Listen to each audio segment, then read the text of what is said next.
दोस्तों वेलकम है आपका हमारे इस शो में जिसका नाम है मगर हम चुप रहेंगे, जहां पर मुद्दे को आपकी नज़र से देखते हैं। आज का टॉपिक है बिहार चुनाव से पहले वक्फ बिल पर समर्थन देने को कैसे तैयार होगी जेडीयू।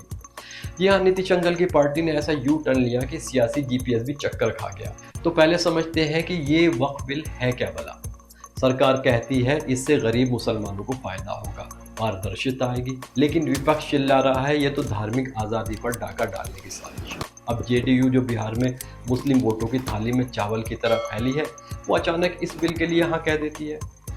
नीतीश जी, ये क्या नया ड्रामा है? क्या बीजेपी ने आपको कोई जादुई लड्डू खिला दिया है कि आप जी हाँ बोलने लगे?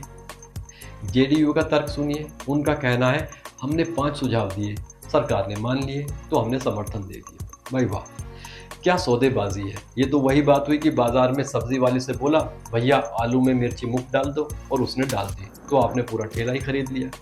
लेकिन सवाल यह है क्या बिहार की जनता इस सौदे को पसंद करेगी? वैसे नीतीश जी तो राजनीति में चाणक्य से भी 4 कदम आगे हैं। उन्होंने जो किया सोच समझ कर ही किया होगा।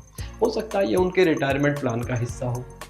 शायद जेडीयू को लगता है कि बीजेपी के साथ ये दोस्ती उनकी कुर्सी को मजबूत करेगी। नीतीश जी सोच रहे होंगे चुनाव में बीजेपी का साथ हो तो हिंदू वोट भी मिलेगा और सेकुलर छवि भी बची रहेगी। लेकिन नुकसान यह है कि पार्टी के अपने ही नेता बगावत पर उतर आए। गुलाम रसूल बलियावी और कासिम अंसारी ने तो इस्तीफे ठोक दिए। अरे भाई, ये तो वही बात हुई कि नीतीश जी ने सोचा चलो एक तीर से 2 निशाने लगाते हैं, लेकिन तीर तो उनके खुद के अपने पैर में ही जा घुसा। और अब बिहार चुनाव का सीन देखिए। तेजस्वी यादव रातों रात वक्फ बिल का विरोध करके मुस्लिम वोटों का ठेकेदार बनने की कोशिश में कह रहे हैं कि नीतीश जी ने तो बेच दिया।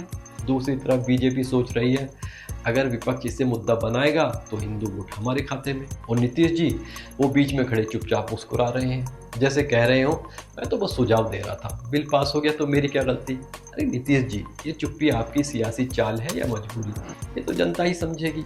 तो दोस्तों, फायदा हो या नुकसान, जेडीयू ने ये दाव खेल दिया। कोई कह रहा है वाह नीतीश जी वाह, कोई कह रहा है अरे ये तो खुद के पैर पर कुल्हाड़ी मार ली उन्होंने। लेकिन हमारा क्या, हम तो बस इतना ही कहेंगे कि जो कहना है लोग कह रहे हैं। आप समझदार हैं, जनता खुद समझदार है, फैसला वो खुद कर लेगी। इसलिए इस मसले पर हम चुप ही रहें तो ज़्यादा बेहतर होगा, लिहाजा हम चुप ही रहेंगे।